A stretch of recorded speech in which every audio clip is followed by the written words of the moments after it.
Hi everyone.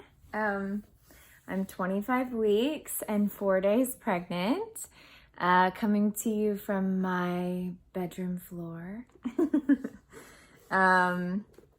the only place really that I can get quiet, and also we don't have a lot of lighting in the house, so I can get some sunlight from here, which is good.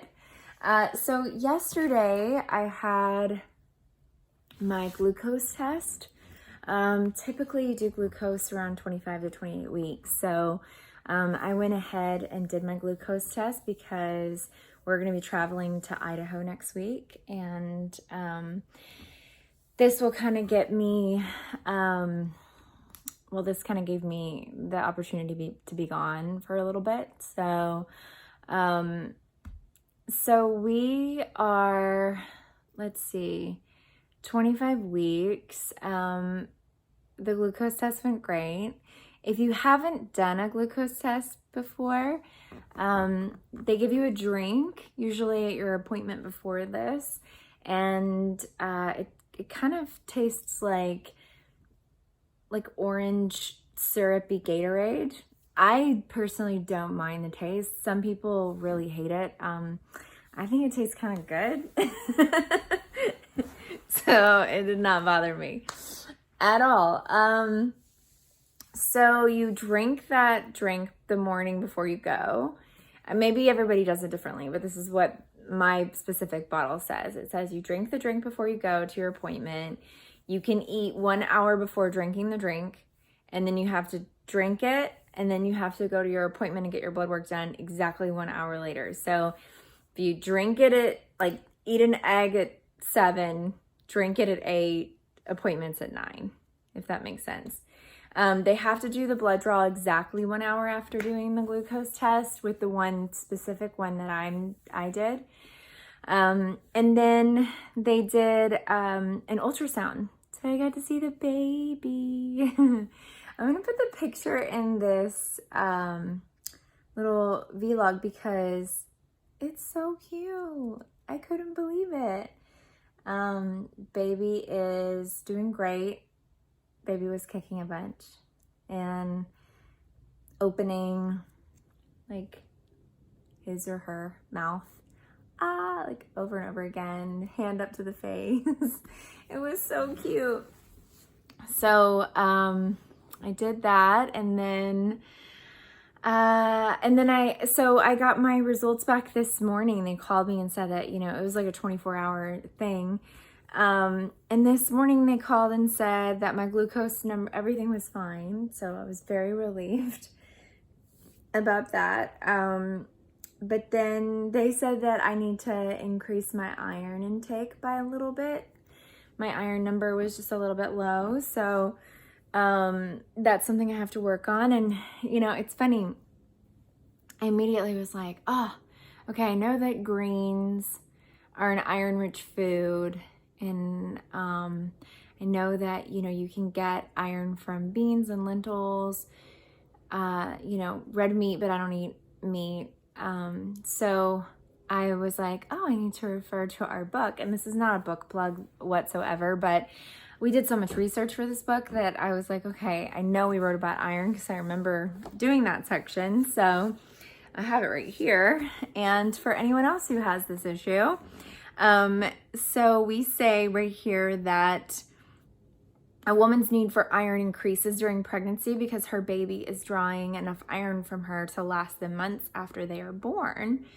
Although meat is a great source of iron, you can also get your daily dose from other iron-rich foods such as leafy vegetables, leafy green vegetables, dried beans, and lentils. Vitamin C actually improves iron absorption in the body. So for maximum benefits, combine your iron-rich foods with foods containing vitamin C. Most prenatal vitamins contain iron, but you can also take separate iron supplements to boost your levels. Check with your doctor before doing that though. Blah, blah, blah, blah, blah. So anyway, I checked my prenatal vitamin and I love them so much, but they don't actually have iron in them. So I am going to start adding greens to my breakfast and probably to my lunch too, just because I don't always get them at dinner time. But it's really easy just to make like a batch of spinach to put with my eggs in the morning, or you know, to throw in with something at lunchtime. So I'm gonna do that now. And then everything else is really good. We leave, as I said, next week for Idaho. So we are gonna road trip up there, and I'm excited. It'll be nice to head up to the mountains and spend a little time with the family outdoors. And I mean, we do a lot of that in LA too, but it's always nice to switch it up and get out of town. And of course, we're still in the pandemic, so we're coming up with pretty interesting ways to try and get up there without stopping anywhere. I mean, except for gas. So there might be some peeing in a bucket on the side of the road, or I don't know, we're gonna bring a tent in case we have to camp. It'll be interesting. I'm gonna show you my belly because 25 weeks and 4 days is a little bit more of a belly here. Whew. So there it is. Hi. Still fitting into this dress. I think it's just stretching along with me, and probably will have a bump shape in the front of it once this pregnancy is over with. And yeah, what else? Let's see.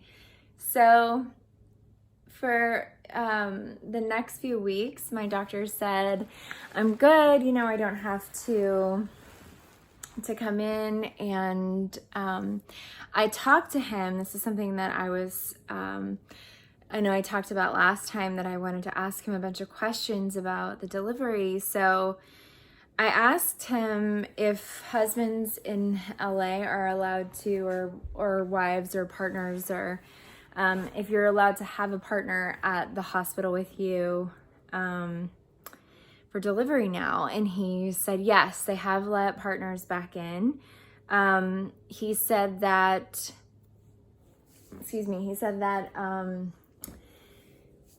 the only thing is that your partner can't leave and come back. So if your partner comes with you, your partner has to stay, can go over into postpartum with you, but then if your partner leaves, like really, you can only get picked up on the outside of the hospital after that. So that'll be interesting. Also, I think it'll be interesting for my kids because they both really wanted to be a part of the birth. My son really wants to be there. So I told my doctor, I was like, what if I, have the baby at home? You gonna come? And he was like, yeah, I'll be there. I'll come right over. I mean, he's obviously joking. He can't do that. So, I don't know. I don't think things are going to change that much by the time I give birth. I definitely don't think they're going to let kids into the hospital, into labor and delivery at that point. So I think I'll probably be doing this without Wyatt and Esme there. And, my son was like, we have to do it at home then because I have to be there to see the baby come out. And for him, that's just natural because that's what he got to see with his sister. So I don't know. We'll see. I'm going to not worry about it and just kind of take it one day at a time and figure it out as I go here, because there's nothing I can do, and I don't really know what it's going to be like then. Like if we have another surge from the virus and things get even more locked down again, and partners aren't allowed at the hospital, again, that'll just be like another switch up. So I think at this moment, I'm telling myself to stay present and just enjoy this one day at a time. And I would highly suggest that to any of you out there who are pregnant as well, because honestly, there's nothing we can do, right? At the end of the day, we're just, the most important thing is that we're growing these babies in us, and we can just take a breath every day and be grateful for that. And know that, when the time comes, really, when it comes down to it, I think it's just like with any birth, no matter if the pandemic wasn't happening and, it was just another day and a bunch of women all over the world were having babies. I think it's the same thing where it's really out of our control, and we have to just do the best that we can, the most amount of research that we can, and then just let go and ride the waves and see what happens, and just kind of take it one moment at a time. So that's what I'm going to try to do. And if you want to talk more about that, or if you have any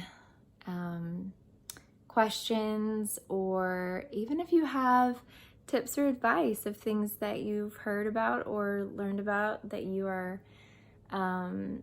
doing or practicing right now that's really helpful for you, let me know. I'm about to embark on this journey to Idaho, and this is about the same time with my other kids during those pregnancies that I would get there, and then I would start thinking about birth, and it would be, I don't know, I got a little, I would, something around the 28 to 30 week mark makes it feel like, whoa, this is really happening soon. And then start thinking about the birth, and I would get a little nervous. And so for me, reading stories from other women, like in our books and Mamas, or our most beloved book, Ida Gaskin's book, The Spiritual Midwifery, is incredible, and I will find myself poring over those stories to bring me comfort, because for me, I think it helps to really feel connected and united with other women who are doing what I'm doing at the same time. So hopefully if that's helpful for you, then that's something that that I would suggest as well, because I think it really calms me and brings me into my body and helps me stay present and just kind of open, focused on what it is that I should be focused on, which is just, enjoying my family, eating good food, resting when my body tells me to, getting in a little exercise. And then before I get off of here, I am going to tell you that I have been doing a workout, the Every Mother workout. I've talked about it before in the past, about how it helped me a lot with my DR, diastasis recti, but she has a whole prenatal program, and it goes by trimester. And I gotta say, it's like short, it's like 14 to 25 minute videos, and they're hard. I mean, they're challenging, but it feels good. It feels really good. Get your blood flowing, and I combine that with like a 20-minute walk every day. And I don't know, I think maybe just like being at home all the time now, it feels really good to do something like that. And I think that is another part of self-care, is just taking that time and focusing on something that your body needs. And if your body feels like it needs a little bit of exercise, then I think it's important to take that time and do that. So I'll come back to you in a couple of weeks, probably around the 27 week mark, and we'll talk soon.